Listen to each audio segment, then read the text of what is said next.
तो चलिए अब हम चलते हैं चैप्टर 9 की ओर, इक्विटी रिसर्च। इक्विटी रिसर्च का मतलब है जो स्टॉक है उसको रिसर्च कैसे करें। एक्चुअली में हमने पिछले जो सेशंस थे उसमें समझा था कि कैसे हमको कंपनी को देखना है।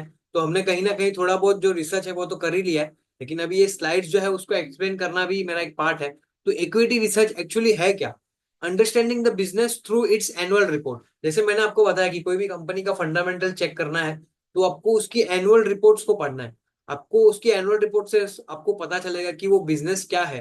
Understanding how the business company makes profit. आपको एक्चुअली जानना बहुत जरूरी है कि वो कंपनी का पैसा कैसे बनता है। तो ये एक सेकंड पार्ट है, checking all the financial statements and financial ratios. तो मैंने आपको बताया कि स्टेटमेंट्स में कैश फ्लो, बैलेंस शीट और प्रॉफिट एंड लॉस, ये तीनों को चेक करना है। और जो रेशियोज है, debt to equity, ROE, ROC, PE, ये सब चेक करना बहुत जरूरी है। तो अभी हम कुछ क्वेश्चंस पूछेंगे जो आपको, अभी देखिए, ये जो अगर मैं आपको यहाँ पे जूम करूं तो आपको यहाँ पे एग्जांपल दिखेगा कि स्टॉक स्क्रीनिंग एग्जांपल। अभी एफएमसीजी, एफएमसीजी में कोई स्टॉक है तो प्रॉफिट मार्जिन होना चाहिए more than 20%। Why does it signifies, मतलब कि क्या है जो सिग्निफाइज हो रहा है। Higher the margin higher is the evidence of sustainable sustainable mode. अगर 20% एंड ऊपर का मार्जिन है तो इसका मतलब कहीं ना कहीं कंपनी के पास एक मोट है कि भाई वो अच्छा काम कर रही है। सेकंड, रेवेन्यू ग्रोथ, मतलब सेल्स ग्रोथ। हमने जो स्क्रीनर में किया था काम पूरा स्क्रीनिंग करके और स्टॉक्स आए थे, वैसा ही ये पार्ट है। Sales growth in line with the gross profit margin, कि जो ग्रॉस प्रॉफिट मार्जिन है, जो मार्जिन है उतना का उतना ही उसका सेल्स ग्रोथ हो। ऐसा ना हो कि प्रॉफिट मार्जिन 20% है और जो ग्रॉस प्रॉफिट है वो कुछ है ही नहीं। तो रेवेन्यू ग्रोथ होना भी बहुत जरूरी है कंपनी में। Shows company is growing it sales, इसका मतलब कि कंपनी उसकी सेल्स ग्रो कर रही है। और सेल्स ग्रो कर रही है, लेकिन हमको ये भी चेक करना है बैलेंस शीट में कि ट्रेड रिसीवेबल्स तो बढ़ नहीं रहे उसके। तो ये भी एक एनालिसिस है। इसी को हम इक्विटी रिसर्च बोलते हैं एक्चुअली में। हम जो कर रहे हैं ये क्या करना है, फंडामेंटल में कैसे करना है, इसी को हम इक्विटी रिसर्च बोलते हैं। Debt level, company should not be highly leverage. मैंने आपको बताया था कंपनी का लेवरेज नहीं होना चाहिए। High that means company is on high leverage which increases the interest. अगर कंपनी के पास हाई डेट है, कर्जा बहुत है, तो उसको इंटरेस्ट बहुत चुकाना पड़ेगा। इंटरेस्ट बहुत चुकाना है और अगर प्रॉफिट नहीं हुआ या फिर कंपनी का सेल्स नहीं हुआ तो क्या होगा, उसके प्रॉफिटेबिलिटी पे इफेक्ट करेगा। Sales versus receivables, sales back by receivables is not great. मैंने आपको ये सब चीजें एक्चुअली मैं पहले ही बता दी थी कि सेल्स जो है, आपकी कंपनी का सेल्स ग्रो कर रहा है लेकिन साथ में रिसीवेबल्स भी ग्रो कर रहे हैं। मतलब जिससे लेना था वो भी बढ़ते जा रहा है और सेल्स बढ़ता जा रहा है। इसका मतलब है कि आपका जो सेल्स है वो तो बढ़ रहा है, लेकिन साथ में आपके जो प्रॉफिट है, जो कैश है, वो कंपनी में नहीं आ रहा और आपकी उधारी बढ़ रही है। इसकी वजह से आपको जो कैश है उसमें कुछ प्रॉब्लम्स हो सकती है आगे आने वाले टाइम में। Cash flow from operation has to be positive. अभी ये पॉजिटिव हो सकता है, नहीं भी हो सकता। अगर नहीं है तो वो क्यों है वो भी हमको चेक करना पड़ेगा। कौन सी इंडस्ट्री है वो चेक करना पड़ेगा। और लेकिन मेजोरिटी जो पार्ट है वो ऑपरेटिंग कैश फ्लो जो है वो पॉजिटिव होना चाहिए। If the company is not generating cash from operation, then it indicates operating stress। मतलब अगर रोज का काम कर करके और अगर वो कैश नहीं कमा रही, अगर एक जो बिजनेस है उसका काम है बिस्किट बना के बिस्किट को बेचना, और उसी काम से वो अकाउंट में कैश नहीं जनरेट कर पा रही, तो फिर वो बिजनेस का क्या मतलब है, वो वहां पे हमको इन्वेस्ट नहीं करना। यही सब चीजें हैं जो इक्विटी रिसर्च में होती है। रिटर्न ऑन इक्विटी, मैंने आपको बताया था return on equity, net profit divided by share holders fund overall, उसको आप करोगे तो वो मोर देन 20% होना चाहिए। तो अगर आप पूछो कि सर कौन सी कंपनीज में इन्वेस्ट करें, तो ये सब आप जो जो मैंने कमेंट्स दिए हैं या फिर ये सब जो मैंने यहाँ पे दिया है कि इतना इतना होना चाहिए, ये उसका डेट टू इक्विटी इतना होना चाहिए, वो सब जो है वो आप स्क्रीनर पे डाल दो, आपको कंपनीज मिल जाएगी। और फिर जो भी कंपनी मिलेगी उसको आप समझिए कि वो क्या करती है, वो जो पैसा है वो कहाँ से बनाती है। अगर वो बिजनेस आपको समझता है तो आप इन्वेस्ट करिए, सिंपल। रिटर्न ऑन इक्विटी हमने समझा। बिजनेस डाइवर्सिटी डाइवर्सिटी, मतलब कि ऐसा ना हो कि कंपनी का जो है वो मेन बिजनेस से हटके बहुत सारे बिजनेस हो। उससे होगा क्या कि समझिए मेरा मेरा जो काम है वो बिस्किट बनाने का काम है मेरा जो है, वो बिस्किट बनाता हूं मैं। और मैंने क्या किया साथ में, स्टील का भी काम चालू कर दिया, सीमेंट का भी काम चालू कर दिया। तो ये देख रहे हो मेरा एक बिजनेस में ध्यान नहीं है। मैंने एक्चुअली क्या किया, मैंने बहुत जगह पे अलग अलग मेरा पैसा जो है वो डाल दिया, मतलब मेरा एक ही बिजनेस में एक पे ध्यान नहीं है। अगर जो बिस्किट बना रहा है कंपनी, वो अगर जूता बेचना चालू कर दे साइड में, इसका मतलब उसका वो बिजनेस में ध्यान नहीं है।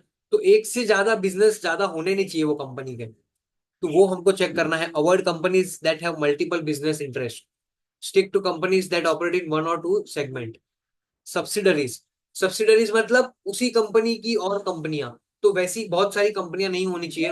अगर वैसी कोई सब्सिडरीज में बहुत सारी कंपनियां हैं, इसका मतलब है कि वो कंपनी जो है वो एक्चुअली में कुछ पैसा शायद हो सकता है कि कहीं पे पुल आउट कर रही हो, मतलब वो पैसा कंपनी एक कंपनी से दूसरे कंपनी में लेके जा रही हो। तो बहुत सारी सब्सिडरीज नहीं होनी चाहिए वो कंपनीज में।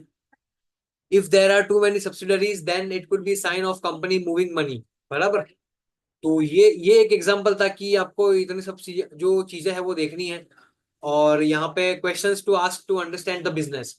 अभी ये स्लाइड मैंने यहाँ पे खोली हुई है, क्वेश्चंस टू आस्क। तो यहाँ पे देखिए क्या क्या क्वेश्चन पूछना है। अभी आप सिंपली ये सब इसका स्क्रीनशॉट ले लीजिए, या फिर ये मैं आपको डॉक्यूमेंट्स भी दूंगा, तो आप समझिए। What does the company do. सबसे पहले ये क्वेश्चन हमको जो रिसर्च है उसमें पूछना है, हमारी जो भी रिसर्च है इक्विटी की, उसमें हमको पूछना है कि what does the company do. अगर ये चीजें आपको समझती है कि कंपनी क्या कर रही है, पैसा जो है वो कहाँ से आ रहा है, तो फिर नेक्स्ट क्वेश्चन पूछिए, हु आर इट्स प्रमोटर। ये सब जो है वो स्क्रीनिंग प्रोसेस है। ये एक्चुअली में मैं आपको बता रहा हूँ कि कैसे आप खुद इंडिपेंडेंट बन के, कैसे ये सिंपली क्वेश्चंस पूछ के आप इन्वेस्टमेंट डिसीजन ले सकते हो। या फिर आपने अगर समझिए कोई इन्वेस्टमेंट डिसीजन लिया कि ये कंपनी में मैं इन्वेस्ट करूंगा, तो आप क्या करिए, ये क्वेश्चन पूछिए फिर। फॉर एग्जाम्पल आपने ये क्वेश्चन पूछ के कंपनी नहीं सिलेक्ट की, आपने कंपनी कोई अपने आपके फ्रेंड ने कोई बताई, चलिए आपके फ्रेंड ने ये बोली कि ये कंपनी है, ये कंपनी में इन्वेस्ट कर दे, तो आपने क्या किया, आपने क्या किया, एक काम आपने काम किया कि सब क्वेश्चन पूछ लिए कि भाई ये कंपनी करती क्या है, what are its promoters, who are its promoter, what are their background, promoter क्या करते हैं, उनका क्या बैकग्राउंड है बिजनेस में, उनका बैकग्राउंड क्या है बिजनेस में, बैकग्राउंड मतलब उनके घर पे कौन है कौन नहीं है वो सब नहीं चेक करना है। Promoters background in business, company का जो प्रमोटर है उसका वो इंडस्ट्री में कितना एक्सपर्टाइज है वो चेक करना बहुत इंपॉर्टेंट है। व्हाट डू दे मैन्युफैक्चर, अगर मैन्युफैक्चरिंग कंपनी है, फॉर एग्जाम्पल बिस्किट बना रही है, तो क्या बना रही है, बिस्किट बना रही है। अगर कोई सर्विस की कंपनी है तो वो क्या सर्विस प्रोवाइड कर रही है, वो चेक करना जरूरी है। वो हमको समझे तो इन्वेस्ट करना है, नहीं तो नहीं करना। How many plants do they have and where are they located. How many plants do they have, उनके कितने प्लांट्स हैं और वो कहाँ कहाँ पे है। अभी यहाँ पे अगर आप देखोगे तो रेशन भी है, मतलब अगर आप समझो कि ये क्वेश्चन क्यों पूछना है, what does the company do, ये क्वेश्चन ही क्यों पूछना है। इक्विटी रिसर्च जब आप कर रहे हो, अभी हमने इतना सब जो डिटेल्स था वो सब समझा कि फंडामेंटल को ये होता है, फंडामेंटल में ये देखना है, टेक्निकल्स में ये देखना है। और फिर ये सब चीजों को फंडामेंटल में एक्चुअली में क्वेश्चंस क्या करना है कि जब हम कंपनी में इन्वेस्टमेंट करेंगे तो वो क्वेश्चंस हमको समझने चाहिए, वो क्वेश्चन के आंसर हमारे पास होने चाहिए। आप सिंपली समझिए कि ये जो क्वेश्चंस इतने मैंने बनाए हैं यहाँ पे, इसका मतलब यही है कि ये क्वेश्चन के आंसर अगर आपके पास है वो कंपनी में आपके पास इन्वेस्ट करने के टाइम पे, तो आप एक्चुअली में सही इन्वेस्टिंग कर रहे हो। What does the company do, ये क्यों पूछना चाहिए, to get the basic understanding of business. Business को अंडरस्टैंड करने के लिए ये क्वेश्चन पूछना जरूरी है। और अगर ये क्वेश्चन का आंसर आपको ना मिले, what does the company do आपको पता ही नहीं है, तो इन्वेस्ट मत करिए, छोड़ दीजिए। हु आर द प्रोमोटर्स, ये क्वेश्चन क्यों पूछना चाहिए। व्हाट आर देयर बैकग्राउंड, ये क्यों पूछे। To know the people behind the business. Sanity checks the eliminates criminal background intense political affiliation, मतलब ऐसा ना हो कि कंपनी के जो प्रमोटर है वो पॉलिटिकली कहीं पे जुड़े हो, या फिर उन्होंने कोई क्राइम किया हो या फ्रॉड किया हो। ये इसीलिए ये क्वेश्चन पूछना जरूरी है। Third question, what do they manufacture, तो ये क्यों पूछना चाहिए, to know their product better, helps to get sense of the product, demand and supply, तो ये क्वेश्चन इसीलिए पूछना चाहिए। How many plants do they have, ये क्यों पूछना है, to get the sense of geographic presence, इसका मतलब हमको ये चेक करना है कि जो कंपनी के प्लांट है वो कहाँ कहाँ पे है, ये क्वेश्चन क्यों पूछना है। फॉर एग्जांपल अगर कोई कंपनी है और समझिए आईटीसी है, ठीक है, आईटीसी का ही एग्जांपल ले रहा हूँ मैं। आईटीसी का जो बिजनेस है वो ऑल ओवर इंडिया है, लेकिन जो उसके प्लांट है वो एक ही स्टेट में। तो उससे क्या है कि वो स्टेट की एक्चुअली रिस्क बढ़ जाती है, मतलब वो कंपनी के अगर उस स्टेट में वो प्लांट शट हो गए या वो गवर्नमेंट ने कुछ कर दिया वहां पे, वो स्टेट में कुछ गवर्नमेंट ने कर दिया, तो उसके पास दूसरे प्लांट्स नहीं है या दूसरी जगह नहीं है जहां जहां से वो ऑपरेट कर सके। तो इसीलिए बहुत सारे प्लांट्स होने भी जरूरी है इनिशियल स्टेज में, तो ये हमको क्वेश्चन पूछना है कि वो कंपनी में जो प्लांट्स है वो कहाँ कहाँ पे है। To get the sense of geographic presence, at times the plant could be located in prime location and the value of such location could go off. बराबर। फिफ्थ, ये क्वेश्चंस की स्लाइड में आपको दूंगा, आपको और भी इजीली समझ जाएगा। हाउ मेनी प्लांट्स, ये हमने समझ लिया। Are they running the plant in full capacity, तो जो प्लांट लगाया है, समझिए कि कोई फैक्ट्री में मैन्युफैक्चरिंग की है, तो उसमें जो कैपेसिटी है वो 100% पे है या नहीं। फॉर एग्जाम्पल अगर वो 20% पे ऑपरेट कर रही है, मतलब 100 रुपए की कैपेसिटी है और 20 20 रुपए का ही यूज कर रही है, इसका मतलब वो कंपनी जो है कैपेसिटी यूटिलाइज नहीं कर रही। तो वो क्यों नहीं कर रही, तो वो चेक करना। और अगर वो कैपेसिटी यूटिलाइज नहीं हुई, फॉर एग्जाम्पल 100% कैपेसिटी थी, उसमें से सिर्फ 20% यूज किया, और कंपनी क्या करती है, बोलती है कि हम नया प्लांट लगा दें, तो आपको फिर डाउट आएगा कि ये जो प्लांट है उसका आपका कैपेसिटी इंक्रीज नहीं हो रहा, उसको आप 100% पे लेके नहीं जा रहे हो और आप नया प्लांट लगा रहे हो। समझ रहे हो। तो ये एक्विटी रिसर्च है एक्चुअली में। Gives us an idea of the operation abilities, demand of the product. तो डिमांड है कि नहीं वो भी हमको पता चलेगा कि कैपेसिटी 100% पे है मतलब फुल डिमांड है, कैपेसिटी 20% पे मतलब डिमांड नहीं है। Position of the future demand, what kind of raw material is required. अगर वो मैन्युफैक्चरिंग बिजनेस है तो वो क्या रॉ मटेरियल है जो वो कंपनी यूज करती है। अगर सर्विस इंडस्ट्रीज में है तो कोई उसका मतलब नहीं है। बराबर। तो हमको उसको अलग अलग तरीके से देखना है कि वो कंपनी की क्या सर्विस प्रोवाइड करती है और उसके क्या एडवांटेजेस है। What are the raw materials, helps us understand the dependency of the company. For example, the raw material could be regulated by government, like coal. अगर समझिए कोल एक कंपनी का रॉ मटेरियल है, और वो जो रॉ मटेरियल है उस पे गवर्नमेंट ने जो प्राइस है वो ऊपर नीचे कर दिए, तो इससे होगा क्या, वो कंपनी का इफेक्ट जो है प्रॉफिटेबिलिटी पे पड़ेगा। तो इसीलिए ये क्वेश्चन हमको पूछना चाहिए। Who are the company's client and end user, company के क्लाइंट कौन है और वो प्रोडक्ट बेच रही है तो वो एंड यूजर कौन है, ये हमको पूछना बहुत जरूरी है एक्विटी रिसर्च में।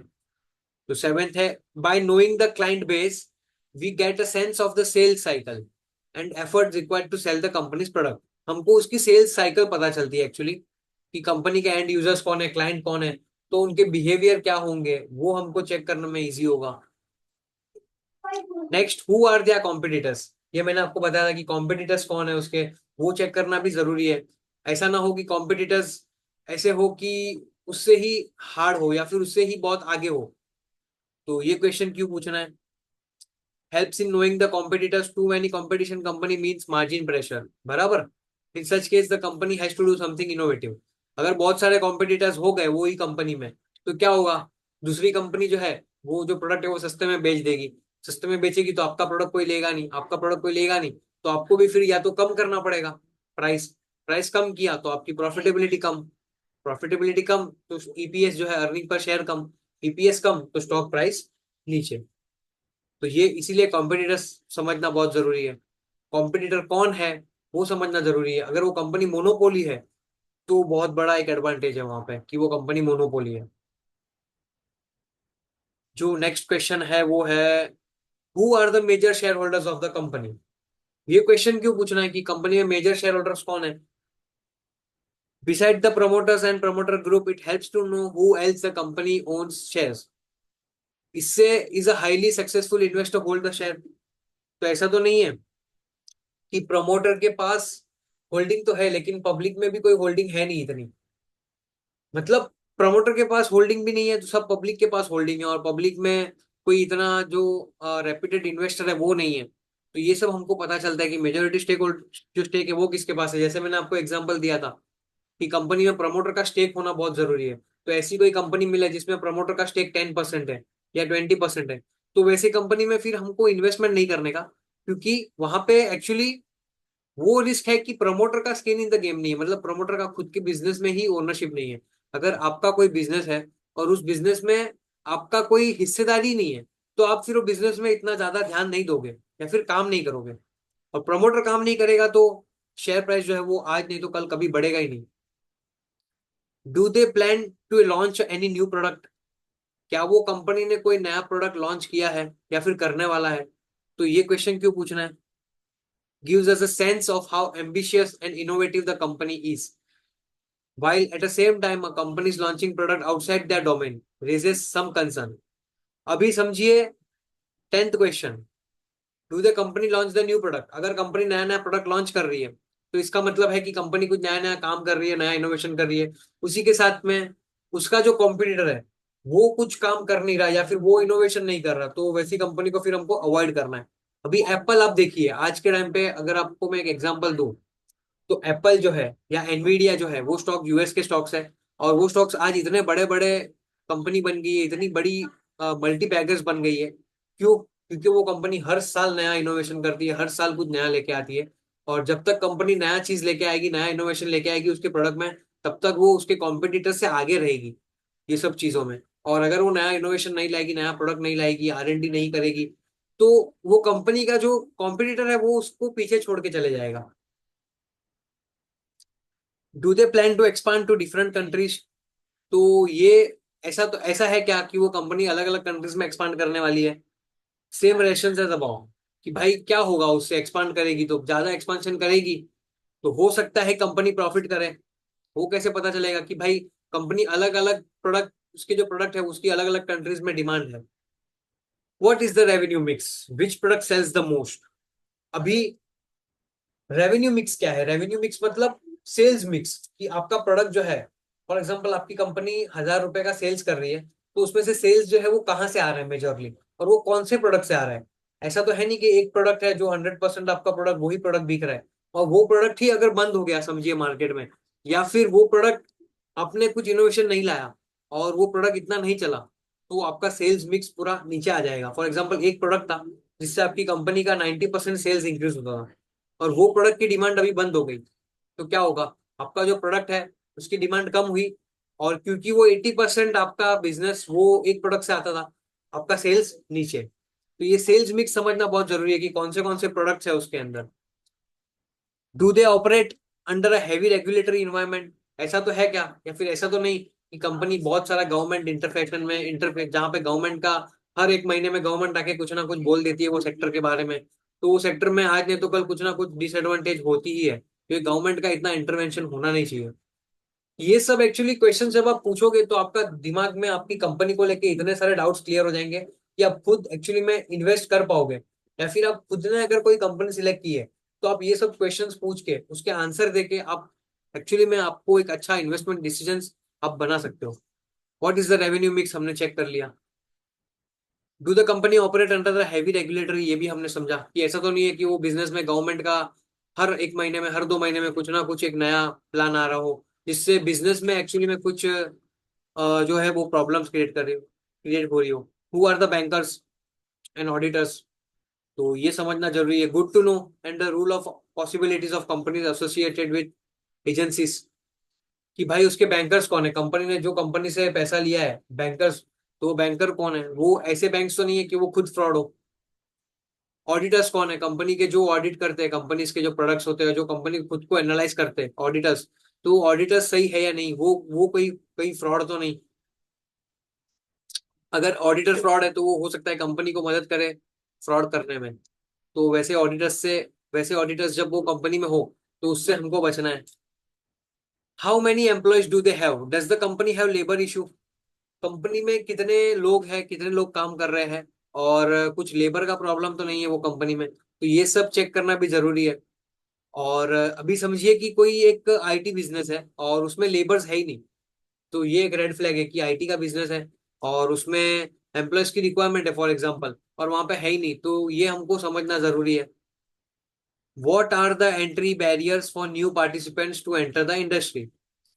इसका मतलब है मोट, जैसे मैंने आपको समझाया यहाँ पे कि एक घर में कोई चोरी करने के लिए आ रहा है और वो घर के आजू बाजू में नदी है, तो वो नदी में अगर वो चोर को स्विमिंग करने आती है तो वो डायरेक्टली आपके घर में एंट्री कर जाएगा। लेकिन अगर समझिए उसी नदी में क्रोकोडाइल है या मगरमच्छ है तो वो नहीं आ पाएगा, क्योंकि वो एक्चुअली वो जो लेक है उसमें क्रोकोडाइल है, तो वो ये जो क्रोकोडाइल है ये वो मोट है वो बिजनेस का। मतलब ये जो बंदा है या फिर ये जो पर्सन है, ये इसीलिए चोरी करने नहीं आ रहा क्योंकि यहाँ पे ये नदी में क्रोकोडाइल्स है। तो ये जो क्रोकोडाइल्स है नदी में वो घर के आसपास घेरे हुए हैं वो घर को, इसीलिए वो मोट है। तो बिजनेस में ऐसी क्या चीज है जो वो बिजनेस को अलग बनाती है? What are the entry barriers? अगर किसी को नया एंटर करना है वो बिजनेस में, तो इजी है या नहीं? फॉर एग्जाम्पल अभी समझिए कि जो आईआरसीटीसी है, जो रेलवे का बिजनेस है, उसमें कोई नया कंपनी आज चालू होके ट्रेन चलाना चालू नहीं कर सकता। यहाँ पे एंट्री बैरियर है। तो इसीलिए आईआरसीटीसी जो है उसका एक आपको एग्जांपल दिया कि एंट्री फॉर बैरियर्स है कि नहीं। अभी समझिए कि जो बिस्किट बनाने वाली कंपनी है, बिस्किट ब्रिटानिया की कंपनी है एग्जांपल, या फिर जो बिस्किट्स बना रही है, तो वो इंडस्ट्री जो है उसमें कोई एंट्री बैरियर नहीं है।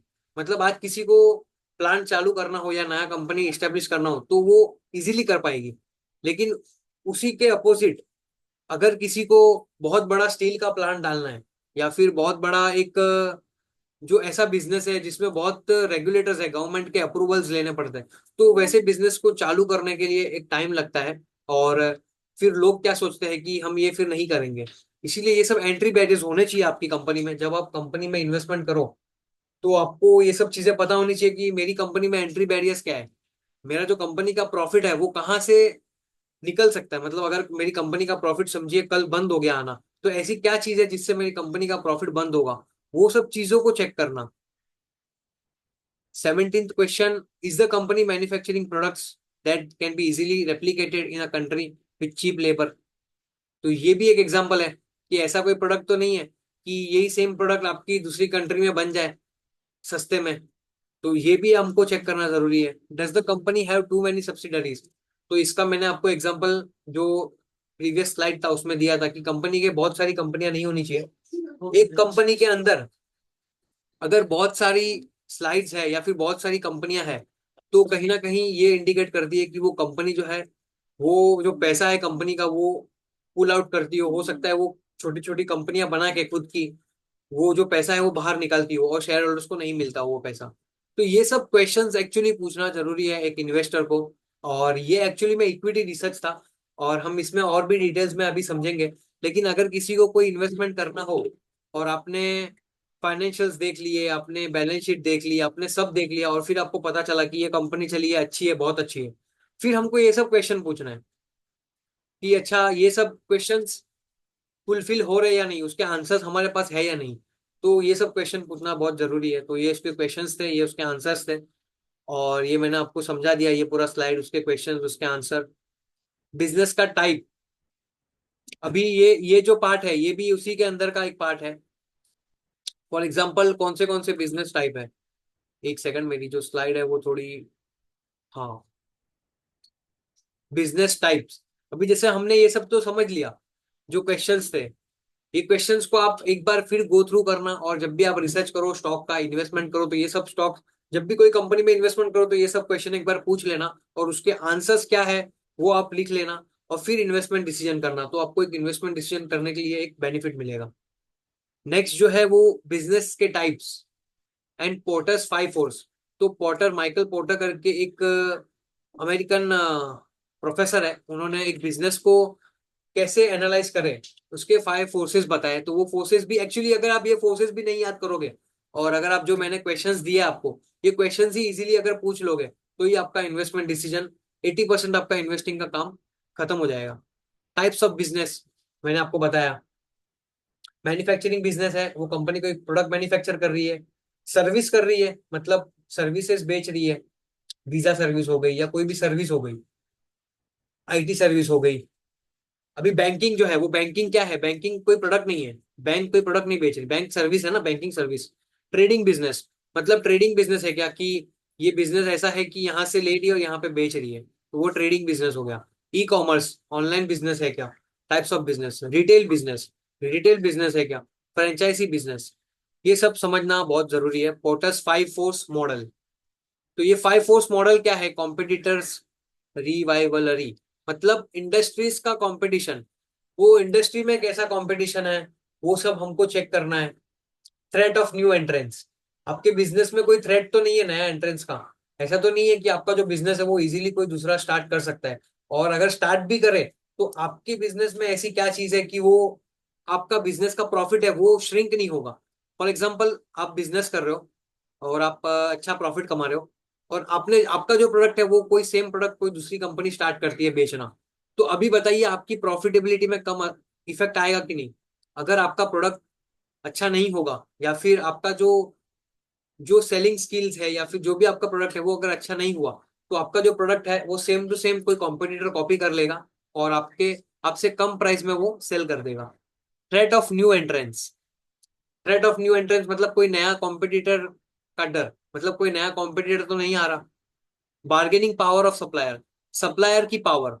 अभी अगर सप्लायर जो है, आपका जो सप्लायर है, उसके पास अगर पावर है कि नहीं नहीं, ये काम कर, तू 2 रुपए में नहीं 3 रुपए में ही लेके जा, तो यहाँ पे क्या होगा, आपकी बिजनेस पे इफेक्ट पड़ेगा, क्योंकि सप्लायर के हाथ में है वो पावर।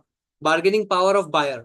कस्टमर की पावर। अगर कस्टमर को, उस कस्टमर के पास पावर है या नहीं, वो पावर आपके पास है या नहीं। फॉर एग्जाम्पल नाइकी का मैंने एग्जाम्पल दिया, तो अभी नाइकी भी शूज बना रहा है और बाटा भी शूज बना रहा है, लेकिन नाइकी का शूज जो है वो 3000 रुपीज में बिकता है और बाटा का शूज है वो वन फॉर अप्रोक्स 1000 में बिकता है। तो क्यों, और क्यों कंपनी एक्चुअली बेच पा रही है वो प्रोडक्ट को, तो यहाँ पे कंपनी के पास पावर है। कंपनी जो प्रोडक्ट बेच रही है उसके पास वो पावर है, वो मोट है कि वो उसी शूज को 3000 में बेच पा रही है। तो ये सब चेक करना जरूरी है। Threat of substitutes. कोई दूसरा सेम टू सेम प्रोडक्ट ना आ जाए। तो ये सब एग्जांपल्स थे पोर्टर्स 5 फोर्स के, कि जो मैंने आपको एग्जांपल्स दिए, ये एक्चुअली ये जो 5 फोर्स है ये आपके क्वेश्चंस में ही आ गए। जितने भी मैंने क्वेश्चंस पूछे आपको, या जो क्वेश्चंस हमने समझे, वो क्वेश्चंस को अगर आप समझोगे तो 5 फोर्सेस जो है वो ऑटोमेटिक उसी के अंदर आ गई है। तो यहाँ पे हमारा जो चैप्टर 9 है इक्विटी रिसर्च का वो खत्म होता है। एक्चुअली खत्म नहीं होता, ये पार्ट एक्चुअली खत्म होता है, और हम आने वाले सेशंस में और भी समझेंगे कि कैसे इसको इन डेप्थ में डिटेल करें। अभी भी हम और डिटेल्स में एनालिसिस करेंगे, स्क्रीनर्स पे जाएंगे, उसके कॉन्फ्रेंस कॉल पढ़ेंगे। तो अभी के लिए थैंक यू एवरीवन, मिलता हूँ मैं आपको नेक्स्ट सेशन में।